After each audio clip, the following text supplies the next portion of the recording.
What is up, everybody? Welcome to Grant Teach Me Something, the second episode of the third season, which we are doing 3 steps to blank. And I will explain the wonderful background and the wonderful sidekick here in just a second. But today, what we're going to be focusing on is 3 steps to repeat wholesale buyers. If you're getting into wholesaling, this is going to be a huge part of what you need to be successful. You know, the thing that I can really tell a new wholesaler by is when they start bragging about how big their wholesale list is. You don't need a big wholesale list. You need 3 or 4 people that will buy every stinking property that you send to them. So we want to foster that relationship with folks, and I'm going to spend this next 3 segments giving you the 3 steps that it's going to take to make sure that your cash buyer comes back and keeps buying properties from you. So stick around, and we'll see you on the other side. Propelio TV is sponsored by Double Mortgage and Investments, CreativeCashFlow.com, and LifeInner.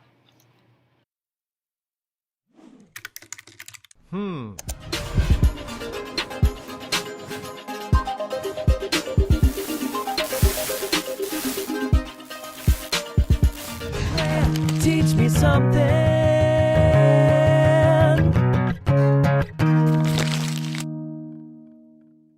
All right, and welcome back to Grant Teach Me Something. What's up, Fabiola? Hey, how are you? I'm doing well. This is Fabiola. For Hey, those guys. of you who do not know, Fabiola is the only reason why I've ever done anything. my limit of ability is stopped at expertise. Actually getting anything done. Introduce yourself to the fine folks out here. Hi, guys. I'm Fabiola. I've been working here with Grant for what? 1,000 years? Yeah, about 5 years now, right? Yeah, 5-6 years. So yeah, that's it. All the operationally Yeah. and everything that's happening behind the scenes. She's been the behind the scenes person. If you guys have watched this series for a decent amount of time, you've seen in like the first season, the second season, I reference traction a lot. I talk about building of the business and that kind of stuff and what's so important in that visionary and integrator relationship. Fabiola here is the integrator. She's the one that sees in the weeds and can make everything happen when I'm like, let's go do this and do this. She's like, yeah, but Grant, what about do it. So thank you. You're welcome. Introducing you guys to her, I think, is important for you guys to see.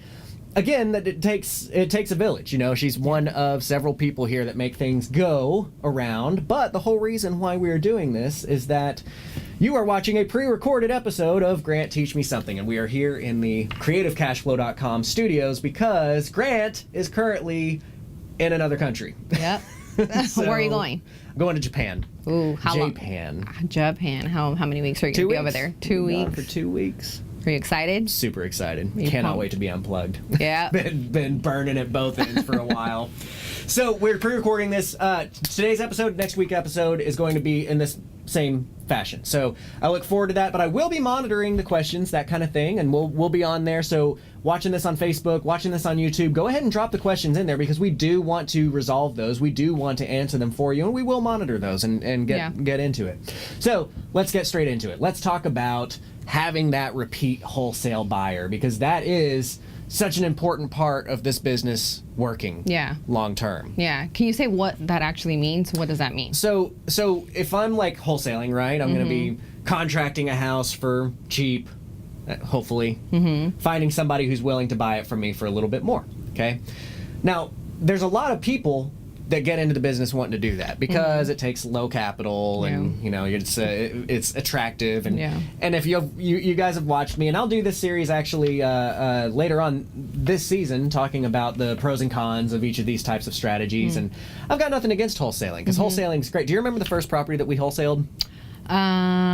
Yes, I just remember us doing it, and I literally told you, why are we not doing this? It seems like it's no effort at all. It's so easy compared to what we do. I know, because we had done like 40 properties by the time that she had done her first wholesale with us, you know, and we're all long-term sub-2 kind of stuff, and like and that was still in training mode for her, and she's like, okay, so what do I do now? And I'm like, no, that's it, we just get our money. And I think we were making like $28,000 on that or something. She's like, why are we doing this every time? Like, what is it? Like, well, there's more to it. There's more to what's going on.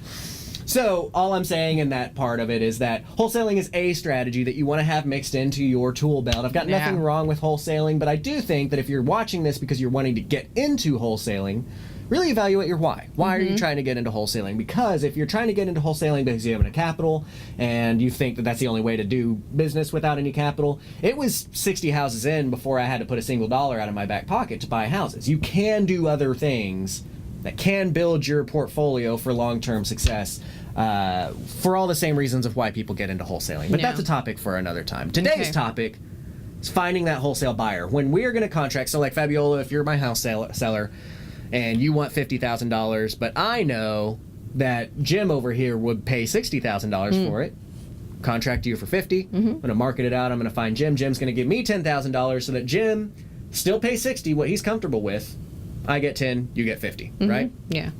Jim is what makes this whole world go around. Okay. If you don't have wholesale buyers, you don't have a wholesaling business. It's a difficult, we run into this. I mean, it's so difficult in every aspect of the business because everything is so dependent on each other. Yep. Right? Yep. I mean, you've got to have private money to take down the long-term deals, but you got to have long-term deals in the pipeline in order to get private money lined up. Yeah. Right? Similar in this way. If you want to be a wholesaler, you got to have the pipeline, you got to have the deals coming through, but you got to have the buyer. Yeah. And I'll tell you what, I mean, we get all of these wholesale emails and advertisements and all the time. I mean, our inboxes are just inundated, right? Yes, so many. And you know, like I signed up for like one wholesaler email ever. So stop stealing our email addresses. But we, you know, literally I ran for probably, do you remember when we ran and like had that girl working to run the comps on all these wholesale properties through Stone Path for, it was almost a year. It was like almost 8 months that we did. Had somebody sitting there scouring through wholesalers' emails, trying to find stuff for us to buy. Okay. And the numbers were always wrong. They were always wrong.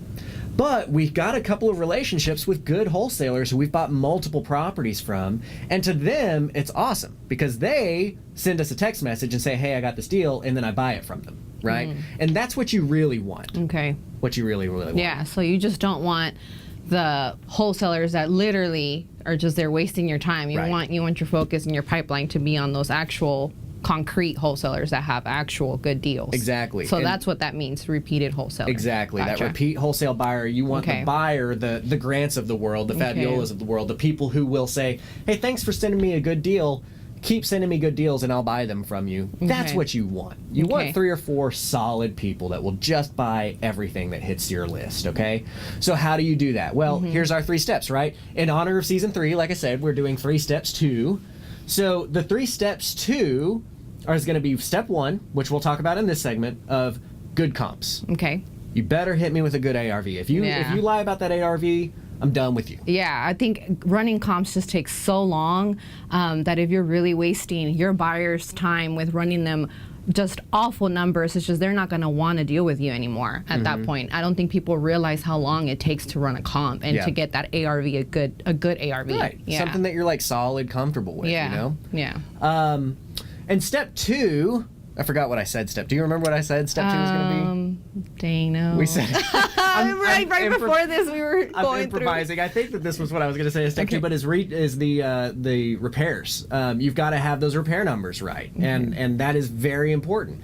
So I could lump those into 2 or into 1 if I remember what the other step 2 was going to be. Yeah. But really, these are important enough to have their own steps. And then step 3, which Fabiola is going to be able to help us out a lot on, is a smooth closing. Yes. Because you can really drop the ball in some closings, can't you? Yeah, just the communication pipeline, understanding from point A to point B to point Z, whatever that is. So yeah, I think having a smooth closing is just really, really important. Absolutely. So I remembered what my actual step 2 is. So I'm gonna combine step 1 as good numbers. Okay, good numbers meaning comps and rehab. Step 2 is only send me stuff that's actually going to work for me. Okay, that's what's really important. That's what's made these relationships with these guys like Chris and these these folks that Harold that send us multiple properties that we've bought multiple properties from. It's because they know what we want, right? And they spend the time to say, Grant's going to buy a house if it's in East Dallas or North Fort Worth, without even thinking about it, but it's got to be under $200,000, right? And if we hit these certain criteria, basically that's really it for me. Is I just want it under $200,000. Yeah, I was like, so you want a good criteria, basically, is what you're saying. Exactly. Gotcha. So send your buyers what matters to them, and as we know, I mean, shoot, my email inbox got embarrassingly behind. I had to pass it over to Jessica to kind of sift through it, and now she's going to be handling those for me. Emails they're not really the way to go anymore. We've got Facebook, we've got text messaging, that kind of stuff. So we'll get into that in segment 2. And then again, segment 3 being the good closing. So, getting the good numbers. Okay. That is so paramount. Because the quickest way for me to completely ignore anything that you ever send me is to screw me on one number. Yep. Right? Yeah. Especially if it's one of the first ones that you're sending. And now if I get one from somebody that we've worked with for a while and the number's a little bit off and it's like, hey, dude, why are you saying 215? I can only comp 195, right? Gotcha. If they can have if you've got something to put on it, you know, or does I say to put on it, to justify what that number is. An explanation. That's cool. But this is why it becomes so dangerous as a new wholesaler, because your reputation gets shot so quickly if you don't know what's going on. One of my problems with people getting into wholesaling, like from the start, is that people think, oh, I'm going to go be a wholesaler because that's the easiest strategy and I don't need the capital and I don't need... To be a good wholesaler, you've got to be better than everybody else at running numbers, at negotiating, at all of that kind of stuff, because you've got to win the negotiation to get a better price, right? And you've got to know the right numbers so that your buyers are happy with you and all that kind of stuff. So you really have to excel at these things. Next week, what we're going to be talking about is going to be how to properly get an ARV. Yeah. We're really going to dive deeper into that. And you're running into all this kind of stuff right now because you're looking for your own house. Yeah, I'm looking for my own house. And even though I have my agent doing things for me, I'm in the background doing my own numbers as well and going back and forth as in, hey, you have this number ARV, how come? Because I'm pulling this number. And so even then, it's just really important to know how to run comps, to make sure that you're not running across major roads, to make sure you're looking in that same neighborhood. It's just very, very important to be able to know how to run comps. Right, absolutely. It's huge. So next week, stay tuned in. If you're interested in how to not screw this up and how to keep your buyers coming back from the comp side, stay tuned in. Come back next Wednesday, 11 a.m., as is every Wednesday, even when I'm in another country, and we will help you through that side. So getting those comps is super important. Now let's talk about from the generalities, though, as a wholesaler here, right? What I don't want you to do is I don't want you to send me, there's one house in there that sold for 160, so we're going to say this one should be able to sell for 165, right? Okay.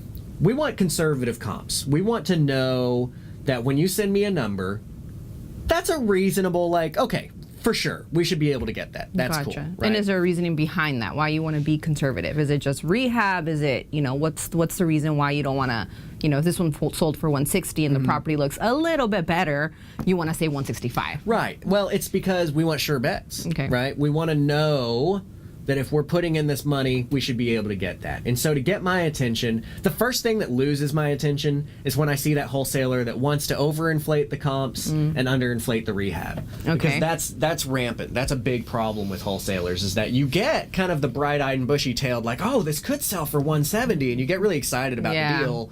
It's like, oh, this could go for... But the guys that are buying these deals are grizzled and jaded enough most of the time that it's not, we don't want the bright-eyed and bushy-tailed, we want the sure bet, right?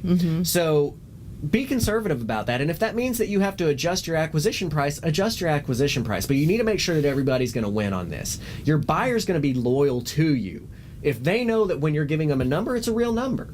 It's not a hopeful, well, if you catch them on the right day of the week and the sun is just, you might be able to get 170 for this one. Yeah.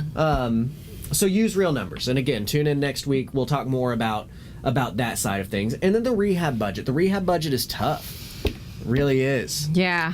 I personally have never walked a rehab, but you've told me like line item by line item by line item. I mean, even like the trimming, just the smallest detail that you would think that you don't have to note, you need to note, because a lot of the times we've come into situations where we do a rehab where we believe it's going to be 10,000 and we end up going 5 more, and that's a big chunk of money that we didn't, we never have gone over on a rehab budget that we didn't plan for. So running a rehab, I think, is just crucial. And that's really hard. If you've never run a rehab, this is going to be honestly one of the hardest skills that you can have. Yeah. So what I'd like to do is open it up to the comments here, and if you have a formula that you're using, chime it in there. We'd like to see what formulas you guys are pushing forward for your own comps. Now, I'm going to be most interested in the formulas of those of you who are doing rehabs, and I want you to see, or I want to see if that lines up with it, because I know a lot of folks, that's how they do it. Is they say, well, if it's if it's really dilapidated and I'm going rent ready and it's in this price range, I can do this dollar per square foot. But I've never really been a big fan of that side of things. I really want you to be able to point to, why are you telling me that this rehab is what it is? And we have a rehab worksheet that I'd be willing to give out to you guys if you guys want to either drop your email in on the comments here, or if you go to CreativeCashFlow.com, you can go to the little chat box that's in the bottom right hand corner. My chat agent, her name is Ika, and you can give her your email address. We'll make sure that you get a copy of that rehab spreadsheet, and that's what all my students use, and it's accurate. It's good, and it helps you look for what somebody like me is looking for, who's going to do that rehab, because we want to see it. We want to know, hey, does this need to be done? Does this need to be done? Does this not need to be done? More so than just being like, rent ready comps are $15,000, and we get in there and it's like, this is nowhere freaking near that. Yeah, it's just wasting my time. And honestly, that phrase right there almost annoys me, because people use. So here's two things. Here's two big things that I hope you're not doing, because we're above this. If it's a crap deal, that doesn't mean it's an owner financed deal. That's one of the big things that, I constantly see people be like, oh, owner finance deal for sale and blah, blah, blah. And it's just a crap deal. Just because it's a crap deal doesn't make it good for owner financing, okay? And just because you bought for too much and you don't have a huge rehab budget allotted does not mean you can say it's rent-ready rehab is $1,000 or, whatever you want to put. Yeah. There's a certain degree of, okay, maybe for rentals you're not going to have to put in the granite, you can put in the Formica, or just little things here and there, but for the most part a rehab's a rehab, and you need to do things the right way. So there's going to be a couple of different things that you can do, a couple of different approaches that you can take to doing a proper walkthrough of a property on the rehab. One is take the rehab sheet like I'm offering to you. Two, look through the comments, see if there's somebody in there that kind of matches up with what you're thinking. But three, if you do have a relationship, so if you tune into episode 1 from last week, season 3, episode 1, we talk about the networking side of things and being able to kind of yin-yang yourself into success, right? I have the ability to do certain things. Fabiola has the ability to do certain things. Us together, we've bought a ton of houses. That, because I'm good at the visionary side, she's good at the integrator side, that works, right? So maybe if you're good at finding the leads and you're good at doing, maybe you can partner up with a construction guy for the for the first few, an actual GC, somebody who really has experience in this. And whether it's a fee of just, hey, I'll give you some money to come out here and run me a rehab budget or go on this appointment with me or whatever, work with them on that side to try and get some experience of what they're seeing, and maybe offer them a cut of the deal or whatever that might be. But if you don't have that experience, don't act like you have that experience, right? That makes a lot of sense, yeah. Be very cautious of the fact that we can read through it. The guys who are going to buy this house, we know what a rehab costs. We know what this house is worth.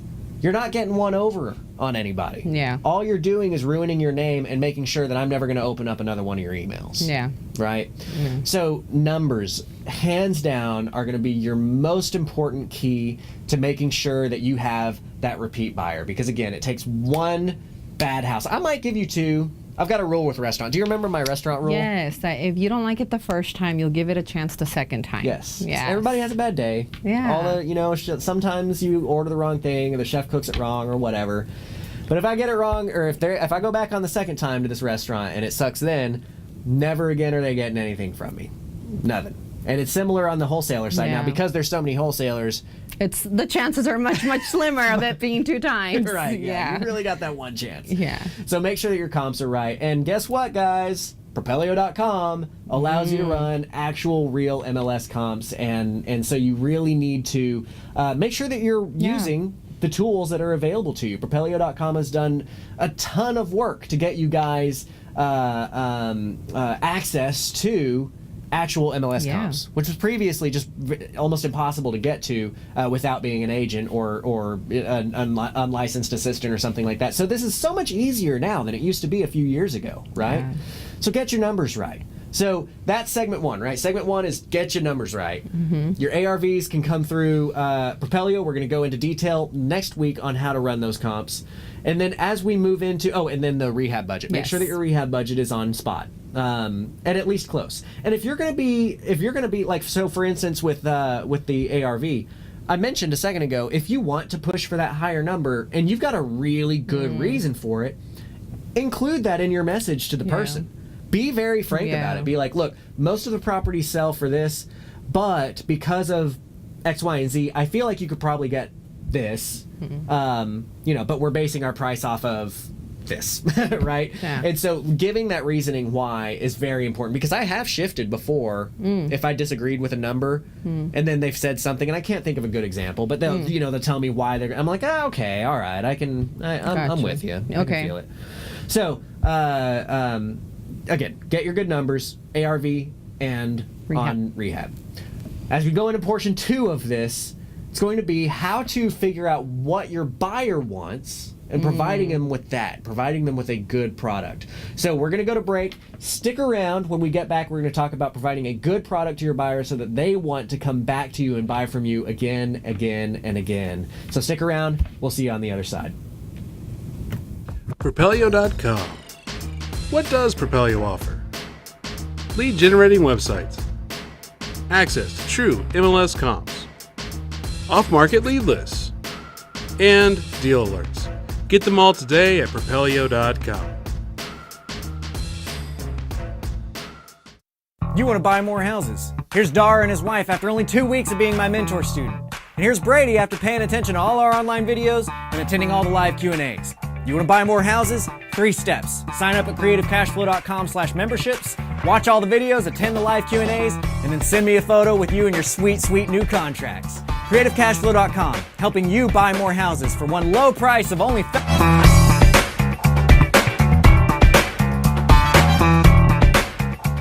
And welcome back. All right, so we are talking about having repeat wholesale buyers. How do you get your cash buyer to want to keep buying properties from you as a wholesaler?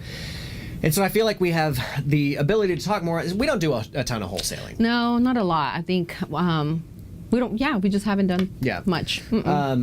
Basically the times that I'll wholesale is if we already have 3, 4, 5 rehabs running, and this property could make us $20,000 if we wholesaled it out, and it's like kind of specific topic or times that we will do that. So I want to be clear that I'm not really talking from the perspective of a wholesaler. I'm talking from the perspective of somebody who's buying these houses from you, right? So this should be really valuable information to you if you are a wholesaler, because I'm trying to give you an insight into why I will or will not keep buying that house from you, right? Buyer's mindset. So we talk about commonly in this last few weeks, we've been talking about like avatars and understanding who your consumer is, what your product is, how you can properly speak to that person. And here we go.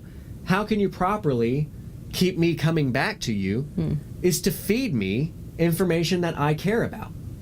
One of the main reasons, on top of like having the wrong numbers and stuff, one of the main reasons why I'll stop paying attention to a wholesaler's emails is I'm getting these $1.2 million houses in Preston Hollow sent out constantly, or this vacant lot in the middle of the neighborhood. Just stuff that just doesn't really matter. That doesn't to make me. sense to you. Yeah. The most common purchases that I make from wholesalers come from a text message or a DM on Facebook or something like that, where they're like, hey, I know that you like those, $200,000 houses and below over in Garland. I've got one for you. Okay. Can you go out and take a look at it? Of course, because now I know that it's catered to me. We've got something that really works. One of our recent wholesaler relationships, I told him, I was like, I will eat up every single thing that you send me that's under 200 or 250. If you get me in at 75 cents, I don't care. I'm good. I'll eat it up. And I don't get all of his deals, but I am on the first of the list of the deals that can fit in that, because it's an easy sale for him, right? One of the big advantages to feeding somebody what they want and understanding what they want is that it's so much of an easier sale for you. If you just know, like, okay, yeah, I can shoot a text message to this person and it'll be done. Yeah. Mm-hmm. The guys that you really know that are going out there and consistently selling wholesale deals and making good business out of it have that small pocket list Okay. that they're willing to just shoot that stuff over to, right? So when you're networking, you need to be taking note of what people want. What do they want to see from you? Now, we use Infusionsoft as our CRM. I wish I could recommend it more because we pay freaking $8,000 a year for it. It's really good for what it does. Yeah. But it's clunky. Yeah. And it doesn't work on mobile. Like, what the hell? Like, I know, pay that's really frustrating. $8,000 a year for a piece of software that doesn't work on mobile. Like, what is? It's what time? What year is it? What are we? Are we I feel not? like Back to the Future. What year is it? Oh wait, no, that's Jumanji, right? That's Jumanji. Oh yeah, that is Jumanji. Screams Yeah. out what year is it? Yeah. Anyway, because that matters. But the point being is that you do want to have some sort of a semblance of a CRM, okay? Where you can keep contacts and understand kind of what each contact wants to see from you. Because as much as you would like to think that you're going to remember everybody and what they want, you just won't. Yeah. I'll meet some super important people, and I'm like, oh, I'm never going to... And then like 2 months later, I'm like, man, I wish I knew somebody who would... And I go into Infusionsoft and I type in the tag and I'm like, oh, duh, yeah, of course, I forgot about Kelly. I met him last month at the meetup or whatever that might be, right? So Podio is really good for this too. Now recently Podio has stopped being free, and they kind of trick you with how they charge. Oh, wow, really? Yeah, because they're like it's $8 a user. Right? So you're like, oh, okay, well, that's not bad. $8 a month a user. Minimum 5 users. Oh, wow. Okay. Dude, it's $45 a month. Can you just tell us it's $45 a month? You know what I mean? So, but that said, they've got a really good system going on there where you are able to kind of build some things out for yourself and tag names and make notes and that kind of stuff. We do all of our project management through Podio, and it's been excellent for us. Yeah. Podio's just much better than Infusionsoft. Yeah, as far as tracking stuff. It is. Yeah.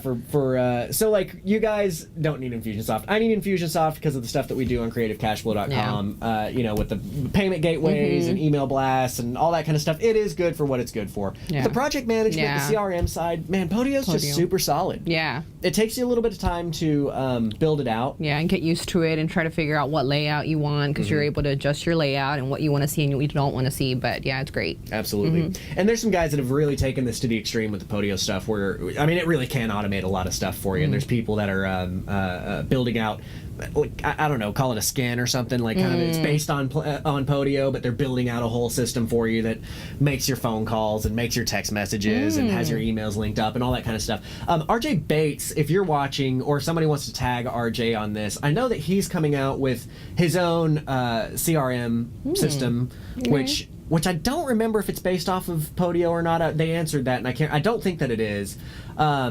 But I trust a guy like RJ who's in the business, you know, to put that system together because they know kind of what cater to investors. Right, exactly. So all I'm getting at is that you need to have a place where you've got your buyers centralized. Now, for those of you who may be getting started, you may not have the $45 a month to put into Podio because guess what? Everything is a freaking monthly charge. I feel bad. Yeah, everything's subscriptions. Dude. Oh my goodness, it's crazy. I miss being able to buy a piece of software and have it be mine. Excuse me, yeah. It drives me crazy these days. So I feel bad, like when I'm teaching students, personal mentor students or anything, and I'm like, oh yeah, you should get this, and oh yeah, you should get this, and next thing you know, I'm like, yeah, it's just $500 more a month for these 5 different systems. So you don't have to pay for this stuff. You can also do it just through your contacts. So this is going to be silly. I don't know if I've ever shown you that this is how I do my contacts or not, but like probably no. So I name. Like all of my investor contacts, when I save off a contact, I put the word investor in there so that I can like just group it. Yeah. You know, I can search for investor. And then within the I just called somebody. Within the contact itself, there is, when you create a contact in the company portion, I'll put like wholesale buyer or I'll put just a little tag for it. Just little tags, you know what I mean? Just some little something, Yeah. hedge fund, whatever that is, so that whenever I need to go look through it, I can just search hedge fund and all my hedge fund people pop up, or I can search for realtor and all my realtors pop up. So you can use that similarly with this. When you find a buyer and you and what I would do is just kind of come up with a system, right, to where it's, because if you get kind of close, it's going to be good. So you might have like a system where you say under 100, under 150, under 200, under 250, that kind of thing, right? So that way, if you talk to somebody at one of these networking events, like in May 14th, Ryan's going to kill me because he's not here to tell me. I think it's May 14th is the next Propelio meetup. Or you go to any of these things and you meet somebody that wants to buy, make a note of what they want to buy. So when you get an asset, when you get a wholesale contract that comes in and you know what the ARV is, you can just go to your phone and you can search under 200 and all your under 200 buyers will pop up. Shoot them a text message. Gotcha. I respond way more to wholesalers that text me, hey Grant, I've got a house that I think fits your criteria. It's, ARV of 200 in Garland and, this is the price, right? And that piques my interest much more because I know you're trying. I know it's just not some lazy like email or it's just you're just throwing a net.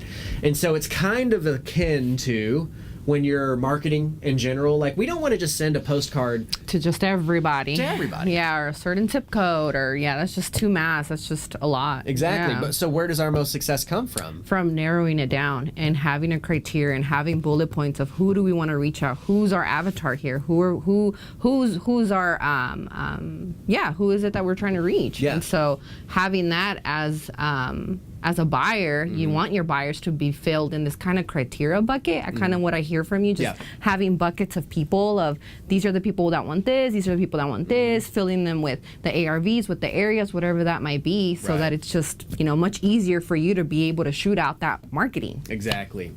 So you can do this in Excel, you can do this in your contacts like I just showed you, you can do something like this in Podio, but you want to get as detailed as you can when you're meeting people to know, like for me, I really don't care where it is. I want it under 200, ideally. I'll cap at 250, and I want 75-cent deals, and I'll eat up every freaking thing you ever give me. If it's in the DFW area for now, we might be going national soon enough, but eat up everything on my plate that comes there, right? So your tag for me might be DFW, 75%, under 250, right? And so then when you get a deal, just start searching through your contacts for what does this kind of fit and reach out directly to that person. That direct targeted marketing, because you're marketing to me, but that targeted marketing gets you so much better success rates than just some random blasted email. The other thing that's kind of cool that you have the ability to do right now is these Facebook groups. Yeah. I talked about this on the marketing side of episode 1, or I'm sorry, on the networking side of episode 1, but guys, you've got to use these things. These Facebook groups are the real deal. It's, it has replaced the email list for, for so many different ways. So you can put your deal out there and see who responds. I mean, that's a good way to start that conversation. But when they respond and they close, you need to build that relationship with that person. You need to keep that in your list. Right. Yeah. And make sure that you're reaching back out to them and giving them some kind of preference, right? Give them some kind of idea that you're able to move forward with them before somebody else, so that they have that ability to close for you and build that relationship. And that just makes your life so much easier in general. All right, so we're going to go to break here in a second. Again, this is a short and sweet episode. We're trying to get everything wrapped up so that I can hop on a plane. Yeah. But we've got portion 1, get your numbers right. Portion 2, targeted marketing. Know what your buyer wants. Send it to them directly so that they know what's going on. And then portion 3 is going to be a solid closing. And again, Fabiola, I'm looking forward to being able to enlighten us on how to handle those closings, because she's always done such a great job. Every closing agent we work with is like, man, your staff is freaking on it. Like, this was the best closing I've had. So that's what you want. If you can get that from your closing agent and from your buyer, where the buyer just doesn't have to worry about stuff. They show up, they put their money together, and they get the house, and that's all that matters.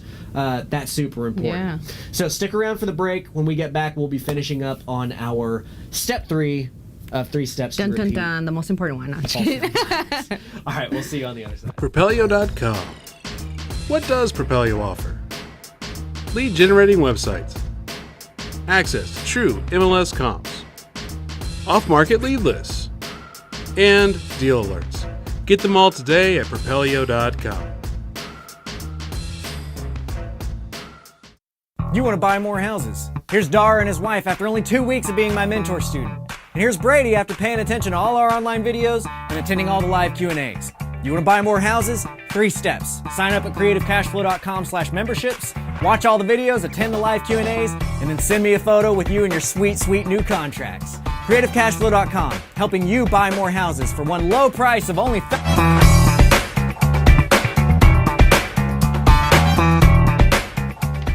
All right, and welcome back to Grant Teach Me Something from the CreativeCashFlow.com studios, as we are pre-recording to still get you guys content, because it is so important to us that you are getting content every week reliably from Propelio TV. And again, just to take a moment to tell you guys about Propelio. I mean, Propelio has done a phenomenal job of making sure that you guys have consistent, great education to come to and learn from each and every week. So reward them. Check them out at Propelio.com. If you're not already a member, sign up for the free trial there. Similarly, CreativeCashFlow.com. This is the Creative Cash Flow Studio. You guys have you've heard me talk about Creative Cash Flow a lot. This is where we come to learn, and I do all of these things every week. I've got a Q&A every Monday night where I come here and I can draw stuff and show you screens and all that kind of fun, interesting stuff to keep you guys learned on that. So please join us. Check us out, CreativeCashFlow.com. Okay, so closing. What? This is like the most open-ended question ever. I know. What makes a good closing? What does it not make a good closing? I don't know. Closing is just really, really important. When you guys bring in your deal and it's between you, your buyer, and the closing agent, you want to make sure that you, as being the person that's going to end up getting this deal closed, you want to make sure that you're able to provide all information to the closing agent. You would hate to come to the table, or even days before, or when the contract gets submitted and there's no follow-up, or you're at the table and there's just miscommunication on numbers or whatever that might be. So it's just very, very important that you, your staff, or whoever it's going to be that's going to be able to be on top of all of that, and top of the details, on top of following up with your buyer, following up with the closing agent, if it's every day, if it's a day before closing, whatever that might be, so that way your buyer understands that you are on top of it. And so it's really important. It's not just about submitting a contract and hands off, let's just cross our fingers and hope that the closing agent's going to take care of it, even though, yes, a lot of the responsibilities on their end, but just making sure that you're able to just pass the pipeline on a smooth, in a smooth manner, so that you guys can build a relationship and that they know, hey, this person gets it done. It's smooth, quick, and that's it. They just go and pick up their check. I think one word that you said a couple of times in there is one of the big items to focus on, which is the follow-up. This is where I suck, guys. I suck at follow-up. I suck at communication in general. Communication just really isn't my thing. Don't laugh too hard. It's just like but it is. It's like a joke around here because of how much I suck at communication. You would think I would be good at communication because we're here. A good communicator, right? Like I am able to communicate ideas well, but dude, I'm awful at like keeping up with, and I just suck at that kind of stuff. And that is frankly one of the biggest reasons as to why I hired staff in the first place. Was I needed somebody who could keep following up with the banks, I needed somebody who could keep following up with the insurance companies and that kind of stuff. And then she's blossomed into, because this is my first hire, basically running the whole company, right? We've got more staff now that handle some of those other things to replace that. But what I'm getting at is that follow-up is so important that you have to find a way to make it happen. Even if it's not you, you have to find a way to make it happen. And so, again, we talk about partnerships. And 2 weeks from now, back when I'm in the studio, we are going to be talking about 3 steps to a successful partnership, a successful business partnership. Next week will be 3 steps to a good ARV. The week after that is going to be 3 steps to a successful partnership. And but that's one of those big things that you have to find. If it is a weakness of yours, and it is something that is needed for this thing to work, it's got to be done. And if that means giving up part of your deal to do it, it means giving up part of your deal to do it. Because we see things happen where, not only, and I also want to talk about the detailed look through the HUDs and that kind of stuff because of the errors that you'll find inside of that. But we'll see it happen where until we asked the question, hey, where is this? It won't happen. It will not. You would only imagine that that it will eventually, come up, but it won't. Unless you or somebody on your team or whoever it is knows what they need to look for, and they don't ask that question, trust me, you will come up to a problem. Like, you will just face a problem if it's either a closing or whatever that might be. So you would be surprised at just errors and missing documentation, just things that prevent you from actually getting to the closing table. And so once you turn that contract in to the closing agent, right? And that contract, I mean, your underlying contract, the one where you're buying the property, as well as your assignment contract where you are assigning it over to your end buyer, that's going to get turned in. Communicate with your end buyer, the cash buyer. Hey, this has been turned into title. This is kind of where we're at, and call. How frequently do you call? I mean, so we have really good relationships with our title companies to where, like, as time has gone on, I'm sure you don't have to call like you're not hounding Sharon like you would have been as we very first started this relationship, because we've built that relationship and you know how that's going to go. But for somebody who is building that relationship, who's starting out with, hey, I may have not closed with this person ever before. I may have only done 1 or 2 closings with them before. How soon after turning that contract into them via email would you recommend making phone calls and kind of checking with them? I mean, to be quite honest, I would say within a day. Just because, again, there can be so much miscommunication, whatever that might be. So just following up, either emailing the closing agent or giving them a call, just saying, like, put a name to the phone call to say, like, hey, this is so and so, this is the contract that was turned in. I just wanted to give you a call and just ask if there's anything that you might need, or if there's something wrong on the contract that wasn't filled out correctly, or if you're missing something, please let me know so I can get on top of it. So just making that connection, I think it's very, very important from the very, very beginning. You don't want 2 days before closing calling the closing.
Good.